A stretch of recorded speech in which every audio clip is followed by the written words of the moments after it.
Este é o Saber Direito. Meu nome é Fabrício Bolzan, advogado e especialista em Direito do Consumidor. Eu e os colegas aqui no estúdio, estudantes e bacharéis em Direito, falaremos um pouco de Direito do Consumidor. O curso desta semana envolve os pontos mais importantes do Direito do Consumidor, parte material. Tema da aula de hoje, responsabilidade civil no CDC. O senhor e a senhora que tiver alguma sugestão, alguma dica, alguma dúvida, por favor, saberdireito@stf.gov.br. Bom, na última aula trabalhamos com os princípios do CDC. Na última aula trabalhamos também com os direitos básicos do consumidor. Esses princípios e esses direitos são muito importantes porque dão um fundamento, dão a sustentação para institutos importantes do direito do consumidor, como é o caso da responsabilidade civil. Hoje abordaremos precisamente a responsabilidade civil no CDC. E falo desde o início, responsabilidade civil no CDC, que em regra é uma responsabilidade civil objetiva. Isso mesmo. Falou em responsabilidade civil no Código de Defesa do Consumidor, tem que lembrar de uma responsabilidade civil objetiva. E o que seria essa responsabilidade civil objetiva? É a responsabilidade civil que independe da demonstração do dolo ou da culpa.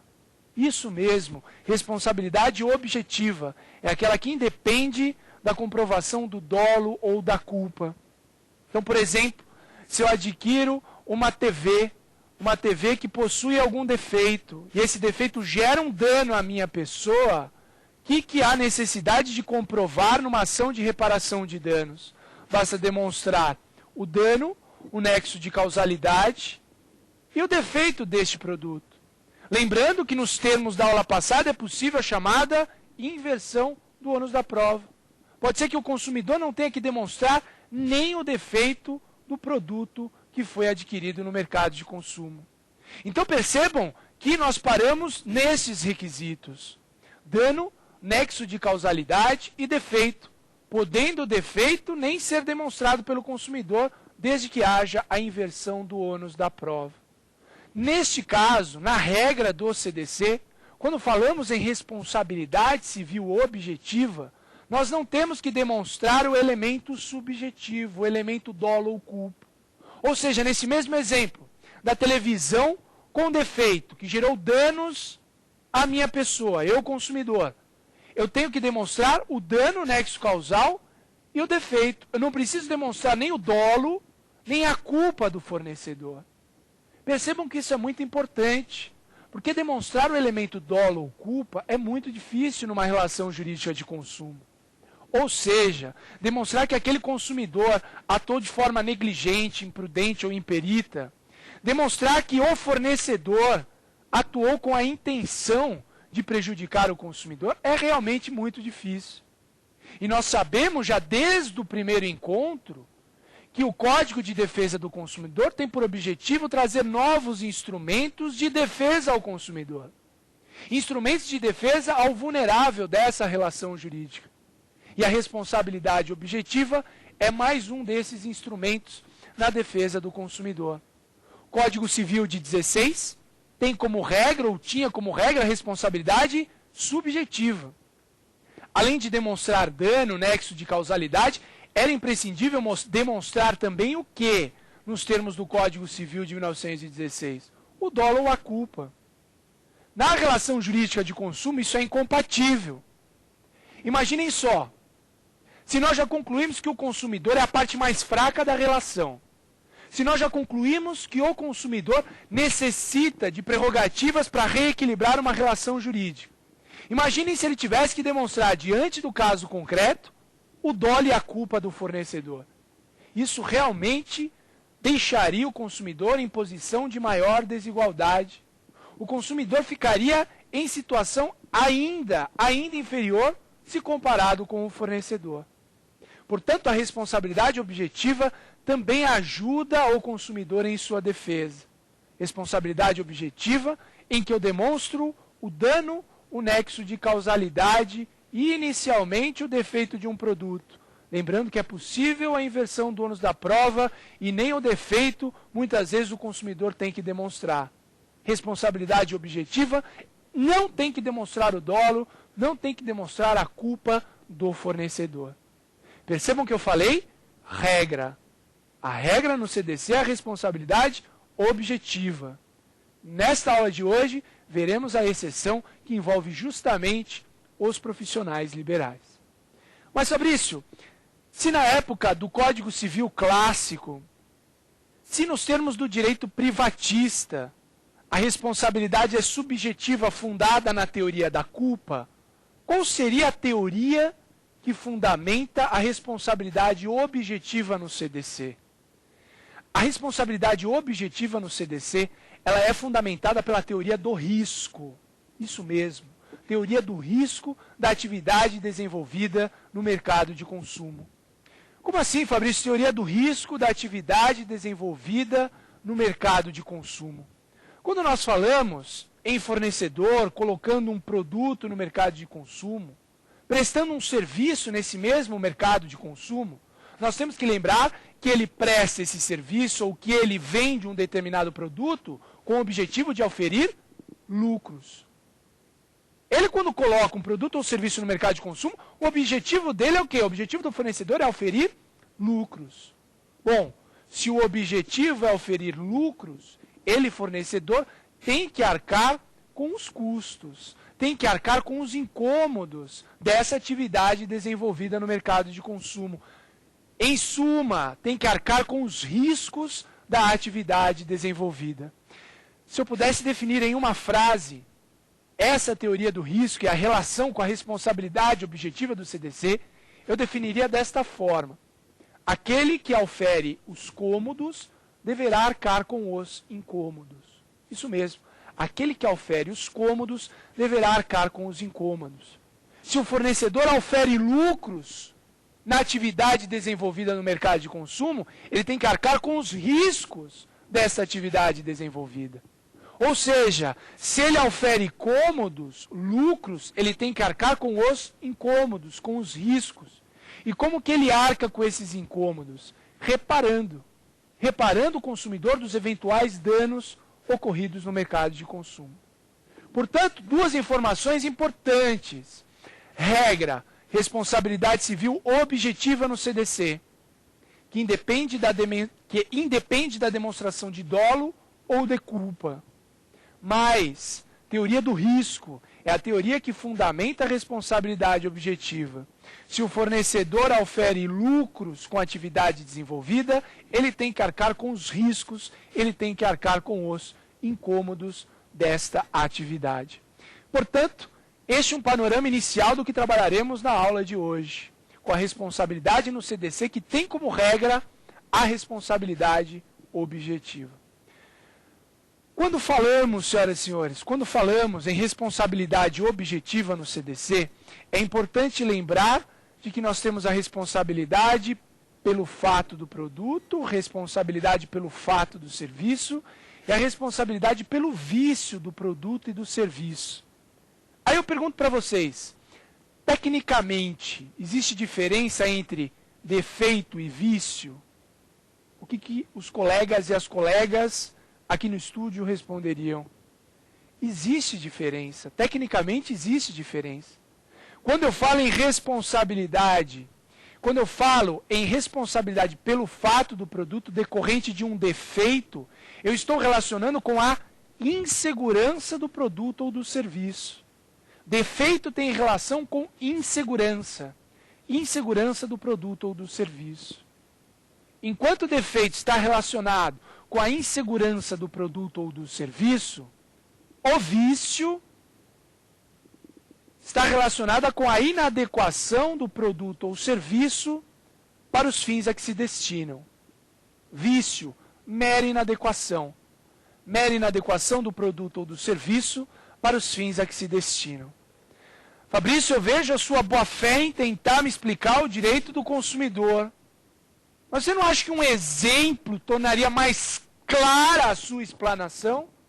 Concordo, colega, concordo. Exemplo, que diferencia muito bem o vício de um defeito. compro uma televisão. A televisão, a hora que eu vou acionar o controle remoto, vou ligar a televisão, ela explode em meu rosto. Isso é vício ou é defeito?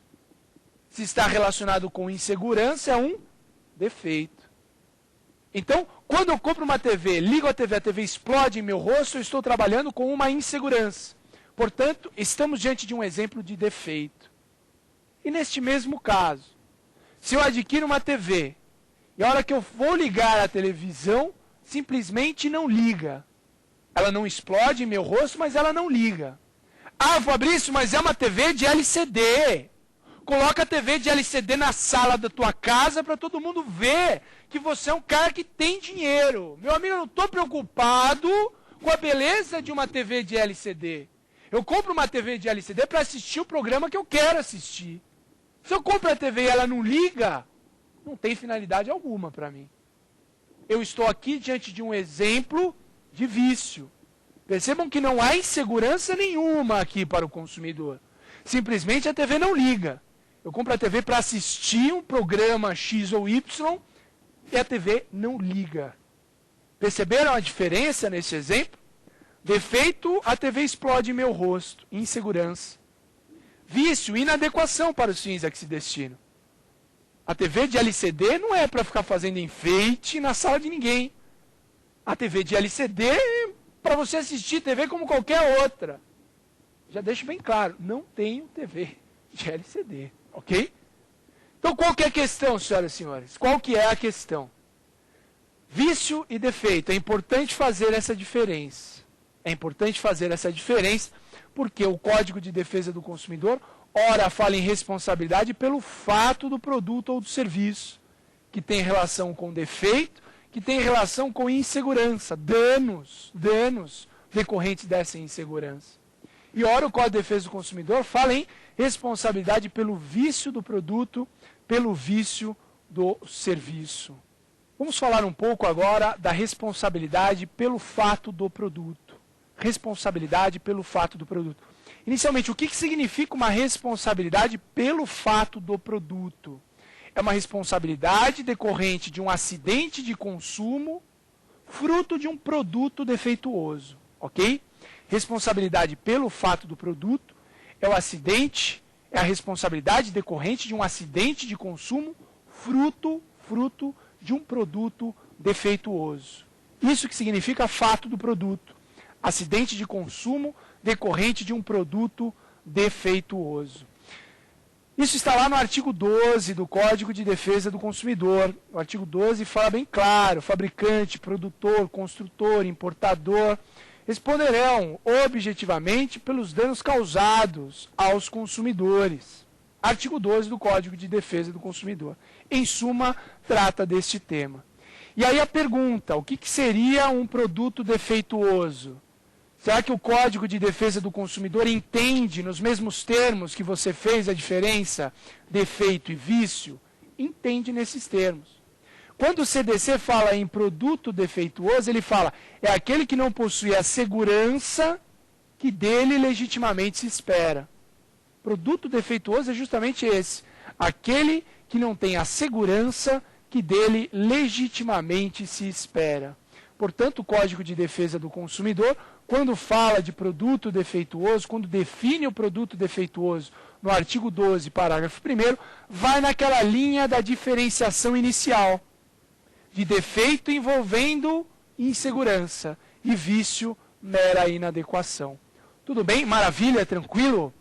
Ótimo. Ainda nesse tema, responsabilidade pelo fato do produto. Fabrício, você citou fabricante, produtor, construtor e importador.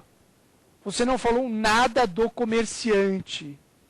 O comerciante, ele responde pelo fato do produto? O comerciante, ele é responsabilizado também de forma objetiva pelo fato do produto?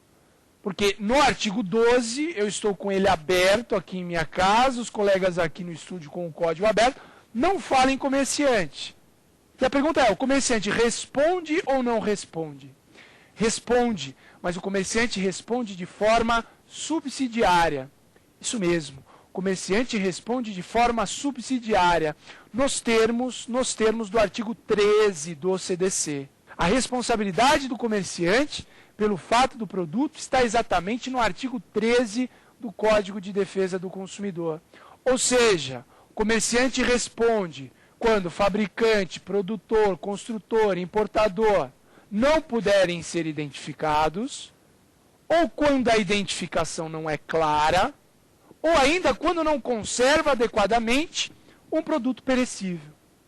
Essas as hipóteses em que o comerciante irá ser responsabilizado.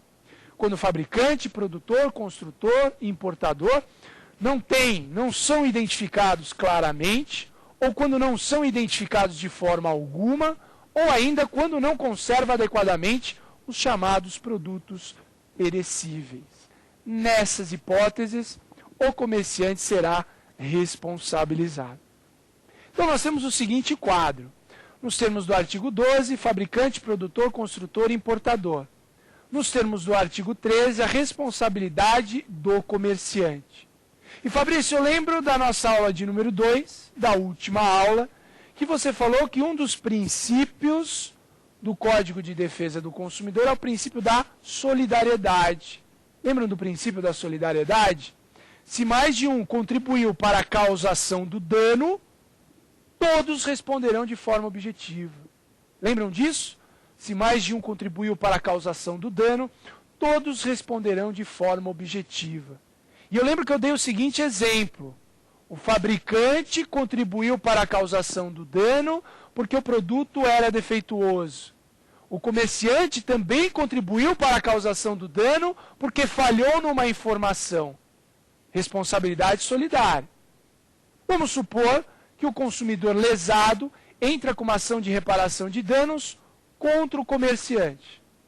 O comerciante vai e repara esse consumidor. Mas no nosso exemplo, ele não é o único responsável. No nosso exemplo, não é apenas o comerciante que é responsabilizado. No nosso exemplo, é também o fabricante responsabilizado. Aí eu pergunto, é possível ou não é possível exercer o chamado direito de regresso? Ou seja, o comerciante arca com a responsabilidade, ressarce o consumidor, ele, comerciante, pode exigir o direito de regresso contra o fabricante, no nosso exemplo? Sim ou não? Vou repetir o exemplo.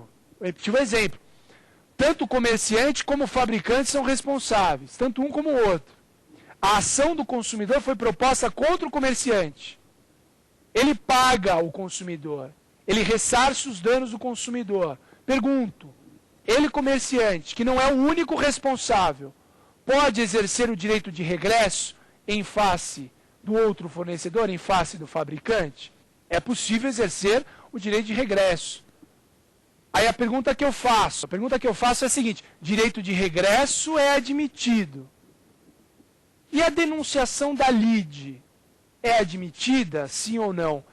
Eu, comerciante, a ação do consumidor foi proposta contra mim, eu, comerciante. Eu posso denunciar a lide ao fabricante e nessa mesma ação, se eu for condenado, eu reparo o consumidor e já exerço o direito de regresso automaticamente. Sim ou não? A denunciação da lide não é admitida quando falamos em responsabilidade pelo fato do produto. Eu vou repetir a questão. A denunciação da lide não é admitida quando estamos diante de responsabilidade pelo fato do produto. Ou seja, se o comerciante foi acionado e ele não é o único responsável, ele pode sim exercer o direito de regresso. Sem problemas. Ele pode exercer o direito de regresso ou numa ação autônoma, ou se valendo da mesma ação. Só que ele paga primeiro o consumidor e continua o processo em face do outro fornecedor, em face do fabricante. Então, ele pode, preste atenção, ele pode exercer o direito de regresso, tanto numa ação autônoma, como utilizando a mesma ação.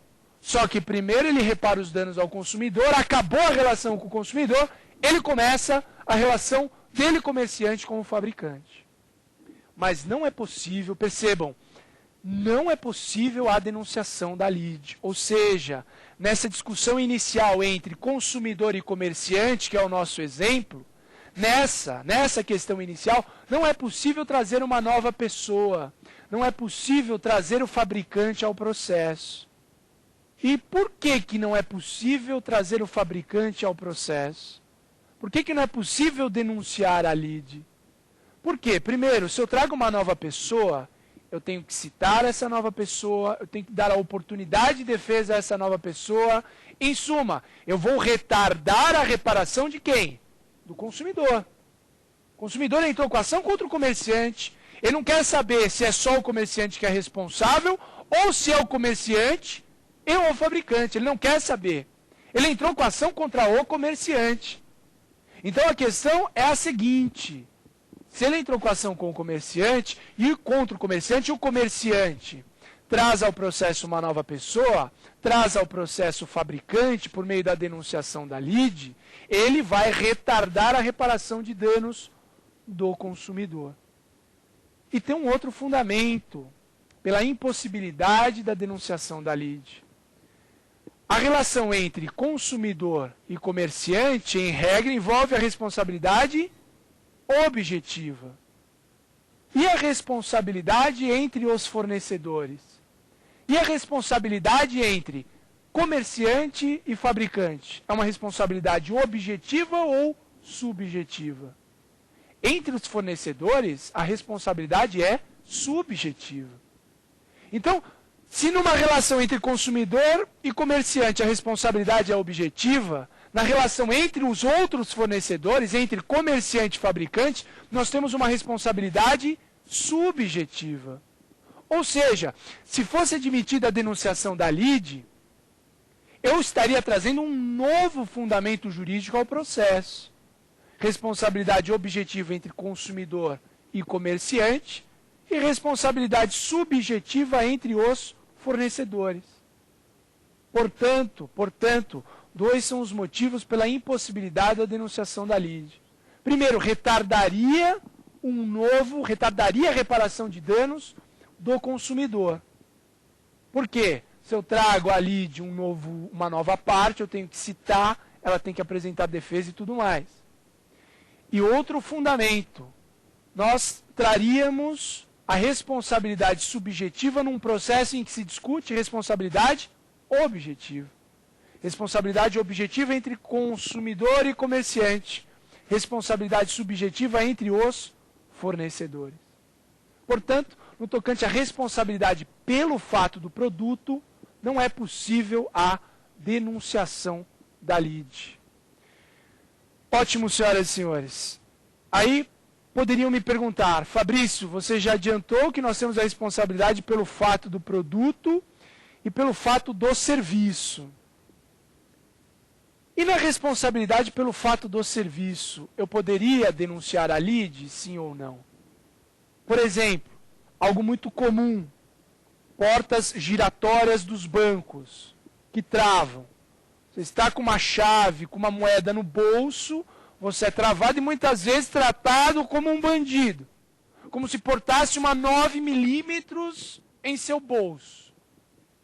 O consumidor foi constrangido neste caso. A ação é proposta contra o banco. É possível o banco, por exemplo, denunciar a lide a empresa terceirizada que presta o serviço de segurança? Entenderam a questão? A ação do consumidor foi proposta contra o banco. O banco pode trazer ao processo a empresa terceirizada que presta o serviço de segurança? Na minha opinião, infelizmente, a jurisprudência do STJ vem admitindo a denunciação da lide quando estivermos diante de responsabilidade pelo fato do serviço. Responsabilidade pelo fato do serviço defeituoso, é admitida a denunciação da lide, ok? Nesse nosso exemplo, o banco poderia sim trazer ao processo a empresa que presta o serviço de segurança. Com cessa vênia, com todo o respeito que tenho ao Superior Tribunal de Justiça, não concordo, porque os fundamentos são os mesmos da vedação à responsabilidade pelo fato do produto. Aqui também, No caso do banco, eu trago uma nova empresa. Se eu trago uma nova empresa, eu tenho que citar e dar oportunidade de defesa a essa nova empresa. Ou seja, eu vou retardar a reparação de danos do consumidor. Aqui também, nessa relação entre banco e empresa de segurança, eu tenho uma responsabilidade subjetiva. Mas, infelizmente, o STJ vem analisando que a responsabilidade pelo fato do produto, nela não é possível a denunciação da lide. Mas, na responsabilidade pelo fato do serviço, essa denunciação é admitida. Maravilha, tranquilo. Colegas, alguma pergunta? Podemos avançar? Causas excludentes de responsabilidade pelo fato do produto. E essas causas excludentes estão lá no artigo 12, parágrafo 3º do CDC. Artigo 12, parágrafo 3º. Então, o fornecedor ele pode se eximir da responsabilidade se ele demonstrar, primeiro, que não colocou o produto no mercado de consumo. Ele comprova. Não colocou o produto no mercado de consumo. Exemplo, uma empresa de medicamentos. Ela elabora, ela fabrica medicamentos. Constatou no seu controle prévio que um lote estava danificado, que esse lote causaria prejuízo aos consumidores. Isolou esse lote num galpão. O galpão foi furtado. E nós sabemos que muitas vezes até medicamentos são vendidos em transporte coletivo. Medicamentos são vendidos em camelôs.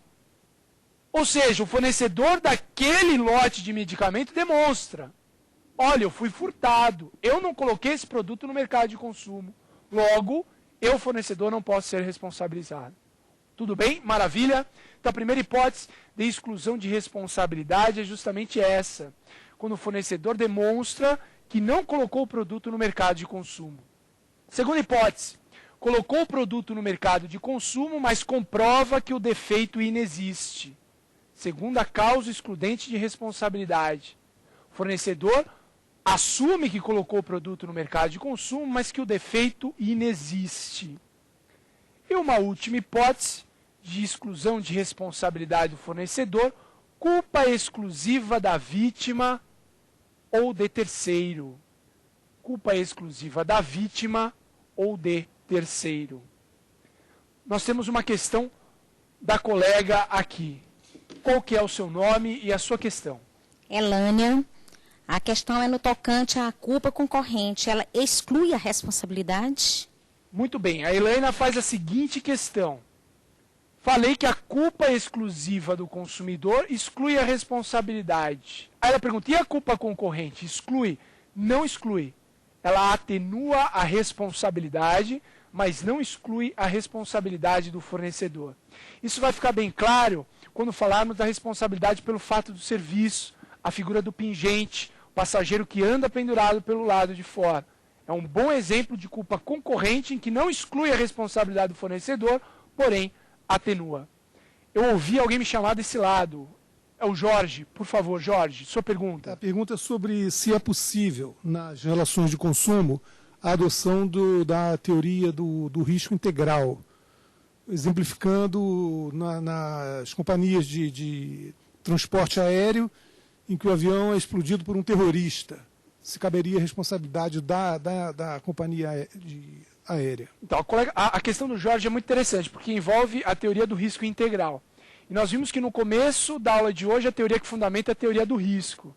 E é uma teoria que admite causas excludentes de responsabilidade. Então, no exemplo que ele falou, transporte aéreo, um terrorista atingiu o avião, o passageiro, o consumidor, perdeu todas as suas bagagens, por exemplo. Poderia o fornecedor falar em culpa de terceiro, por exemplo? Na minha opinião, se enquadra muito bem nessa culpa de terceiro.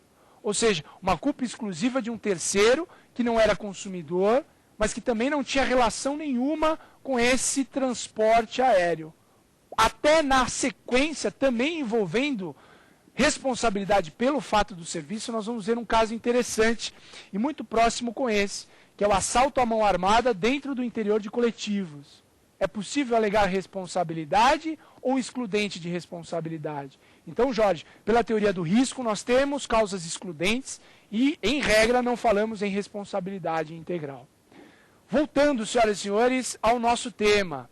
Falamos bastante da responsabilidade pelo fato do produto. Agora, a responsabilidade pelo fato do serviço. Responsabilidade pelo fato do serviço. Ou seja, responsabilidade civil, dever de reparar os danos em razão de um acidente de consumo, fruto de um serviço defeituoso.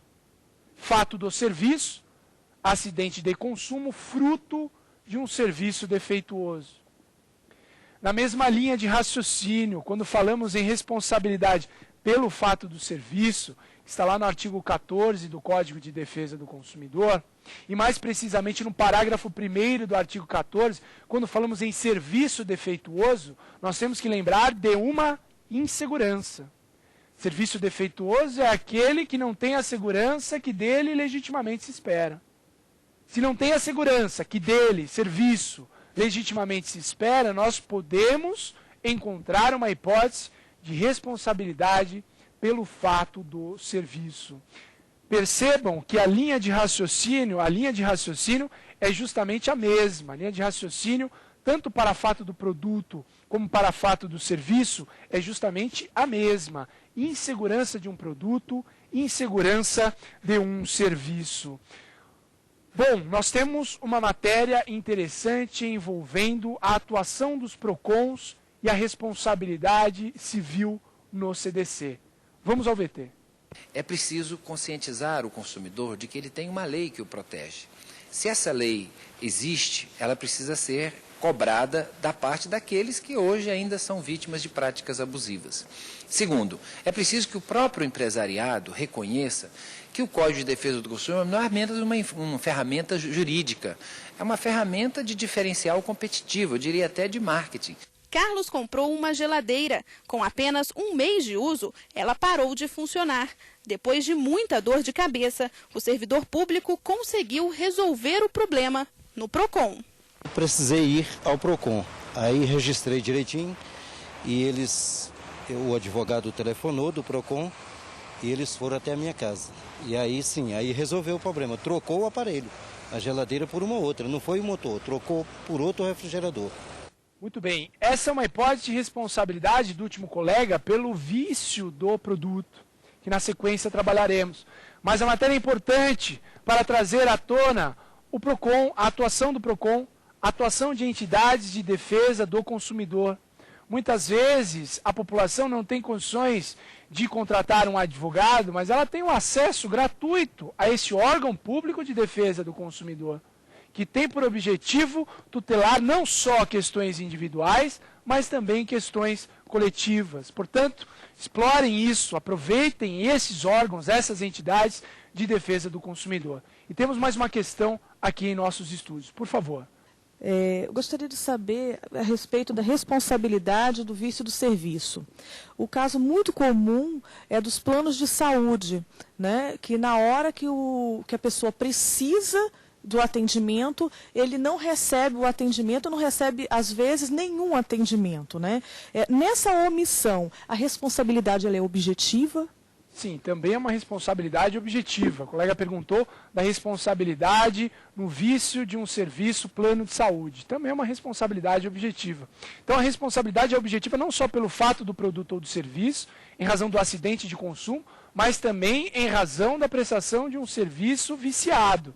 Percebam, não há um defeito, mas há um vício, há uma inadequação. Contratei um plano de saúde para utilizar no momento que eu preciso, em razão de algum problema, de alguma doença, de algum acidente. Se plano de saúde não satisfaz isso, estou diante de um vício. E adianto, a responsabilidade também é objetiva. Mas já entraremos na responsabilidade pelo vício do serviço, pelo vício do produto. Só falta um ponto para encerrarmos essa questão, responsabilidade pelo fato do serviço. E aí, existem causas excludentes de responsabilidade, sim ou não? Porque eu lembro que nas duas questões anteriores, fora a última, você falou, Fabrício, que entraremos na responsabilidade pelo fato do serviço e nas excludentes de responsabilidade. Tem sim. O fornecedor de um serviço defeituoso, ele pode alegar como excludente de sua responsabilidade que o serviço foi prestado, porém, o defeito inexiste.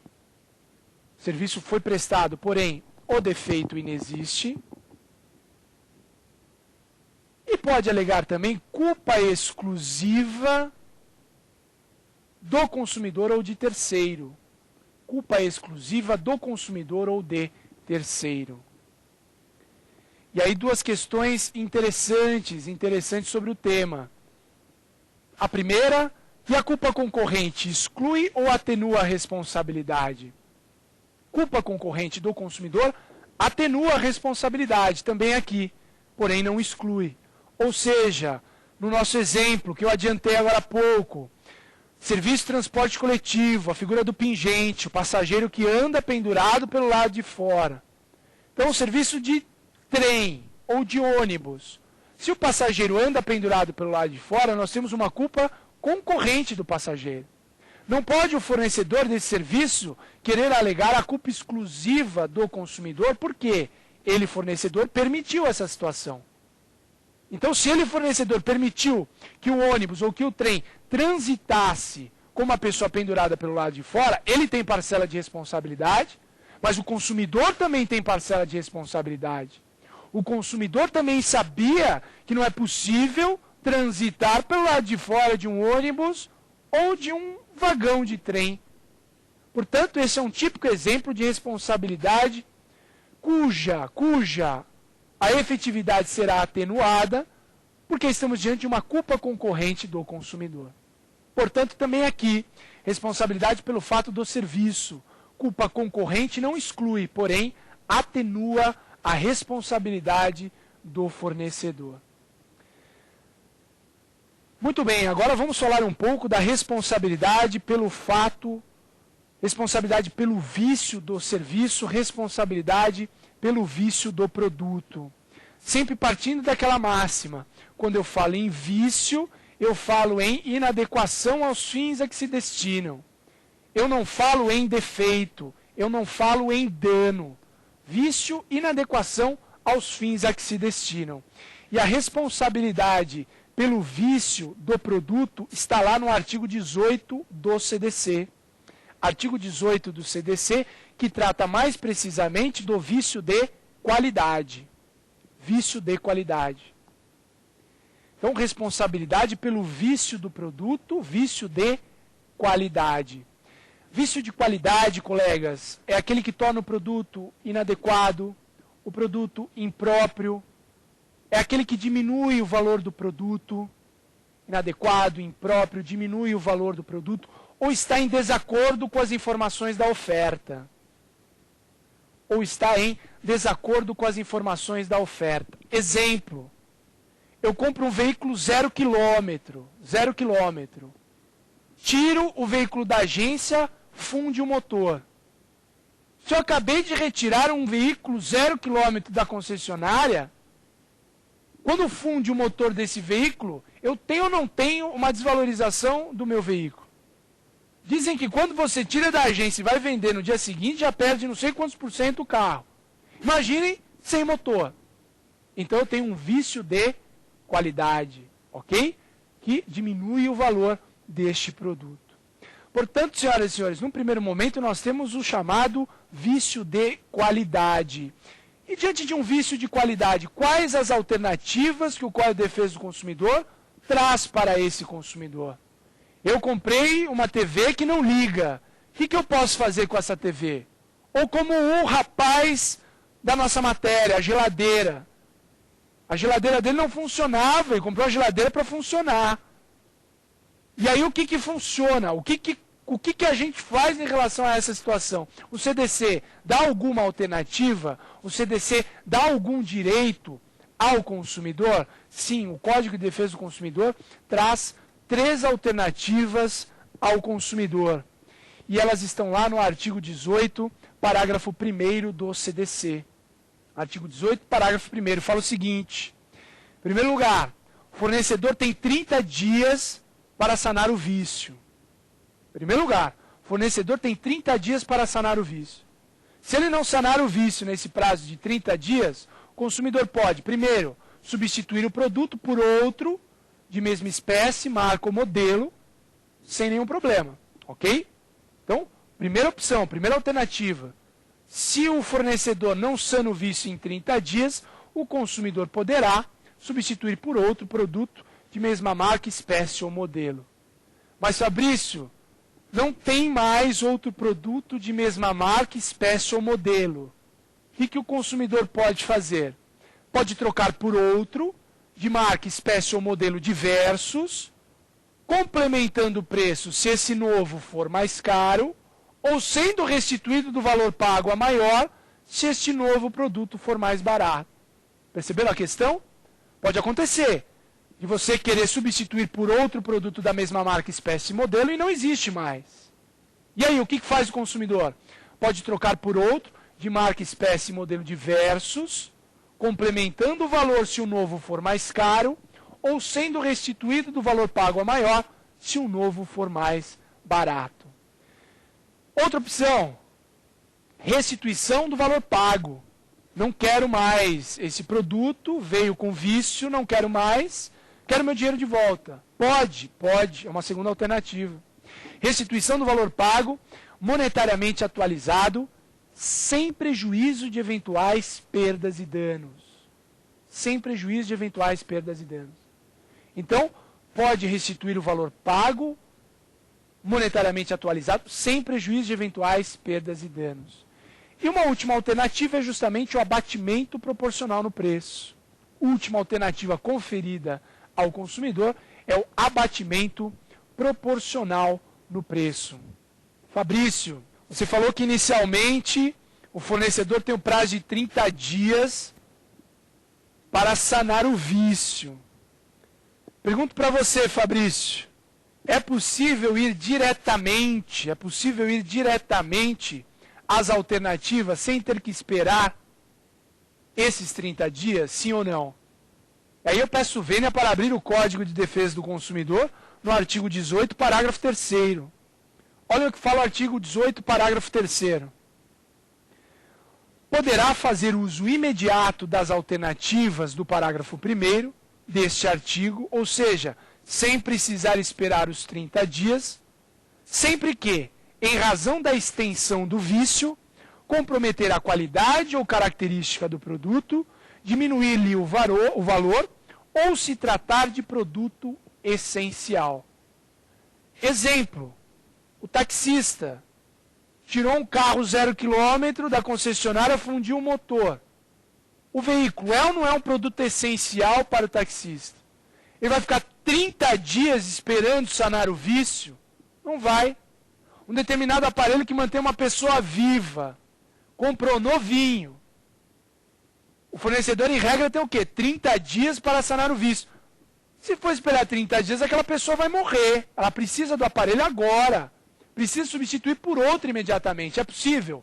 É nessas hipóteses. Comprometeu a qualidade, característica, diminuiu o valor.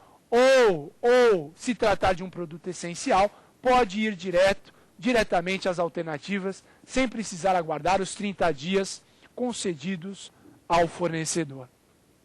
Uma palavra sobre a responsabilidade pelo vício do produto, vício de quantidade. Até agora falamos do vício de qualidade.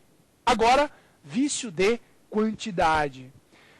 Quando que é o vício de quantidade? Há o vício de quantidade quando o conteúdo líquido do produto for inferior ao constante da embalagem, rotulagem, mensagem ou oferta em geral.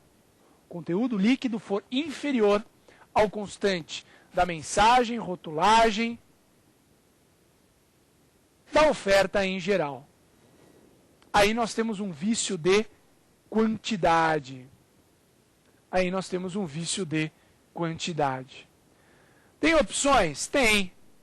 Se eu compro 1 quilo de feijão para fazer uma feijoada e vem 500 gramas, o que eu posso exigir? Primeiro, complementação do peso. É uma alternativa. Segundo, restituição do valor pago monetariamente atualizado sem prejuízo de eventuais perdas e danos. É possível substituir por outro. E é possível abatimento proporcional. Paguei R$10 por 1 quilo, veio 500 gramas, R$5, abatimento proporcional no preço. Ok? Então o Código de Defesa do Consumidor também traz essas alternativas ao consumidor diante de um vício do produto, vício de quantidade. E o serviço, Fabrício? O serviço também tem regras no Código de Defesa do Consumidor, vício do serviço também, e elas estão lá no artigo 20 do Código de Defesa do Consumidor. Eu aproveito a oportunidade para tratar de um tema muito importante, nesses minutos finais da aula de hoje. Falei para vocês que a regra é a responsabilidade objetiva, lembram disso? Porque tínhamos uma exceção. Responsabilidade do profissional liberal. A responsabilidade do profissional liberal, como prestador de serviço, ela é uma responsabilidade subjetiva. Isso mesmo. O advogado, o médico, eles têm a obrigação de empregar todo o conhecimento técnico para atingir o resultado. Mas eles não estão obrigados a atingir o resultado. Basicamente, a atuação do profissional liberal é uma atividade de meio. O paciente está com câncer, o médico vai fazer de tudo para curar o paciente, mas ele não pode garantir que vai curar esse paciente. O advogado vai utilizar todos os instrumentos técnicos para vencer uma ação, mas ele não pode prometer que vai vencer uma ação.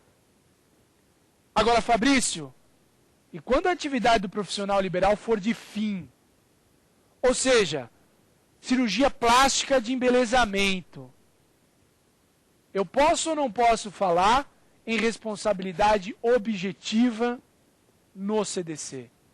Aí sim. Se a atividade do profissional liberal for uma atividade fim, de resultado, por exemplo, cirurgia plástica de embelezamento, aí nós temos uma responsabilidade objetiva. Ele garantiu que atingiria aquele resultado. Ele prometeu atingir determinado resultado. Logo, a responsabilidade volta a ser uma responsabilidade objetiva. Portanto, senhoras e senhores, responsabilidade do profissional liberal, em regra, é uma responsabilidade subjetiva. Por quê? Ele geralmente desempenha uma atividade de meio, se compromete a atingir os resultados, mas não está obrigado a atingir aqueles resultados. Ele emprega todo o conhecimento técnico, mas não está obrigado a atingir o resultado. Mas, se a atividade for de fim, aí a responsabilidade passa a ser objetiva. Responsabilidade do médico cirurgião numa cirurgia de embelezamento. Último tema da aula de hoje, nós temos alguns prazos no Código de Defesa do Consumidor. Prazo para reclamar vícios são de 30 dias para produtos e serviços não duráveis e 90 dias para produtos e serviços duráveis, ok? Então, produtos e serviços não duráveis, o consumidor tem o prazo de 30 dias para reclamar. E produtos e serviços duráveis, o consumidor tem o prazo de 60 dias para reclamar. E responsabilidade envolvendo dano, reparação civil. Tem um prazo para buscar essa reparação civil? Sim, é o prazo de 5 anos, ok? Prazo prescricional de 5 anos. Prazo prescricional de 5 anos para reparação de danos, artigo 27 do CDC. Reclamação de vício, artigo 26. 30 dias, produtos ou serviços não duráveis, e 90 dias, produtos e serviços duráveis. Reparação de danos, nós temos o prazo prescricional de 5 anos. 5 anos é o prazo prescricional para a reparação de danos, artigo 27 do Código de Defesa do Consumidor. Portanto, senhoras e senhores, nós tivemos na aula de hoje uma visão geral envolvendo a responsabilidade civil no CDC, que em regra é objetiva, salvo para o profissional liberal. Responsabilidade pelo fato do produto ou do serviço é uma responsabilidade decorrente de um acidente de consumo, produto ou serviço defeituosos. Responsabilidade pelo vício do produto ou do serviço, aqui eu não tenho defeito, aqui eu tenho mera inadequação aos fins a que se destinam. Portanto, no nosso próximo encontro, convido a todos para trabalharmos um pouco com oferta e publicidade no CDC. Agradeço a presença dos colegas aqui presentes e o nosso contato é pelo e-mail saberdireito@stf.jus.br. Até a próxima.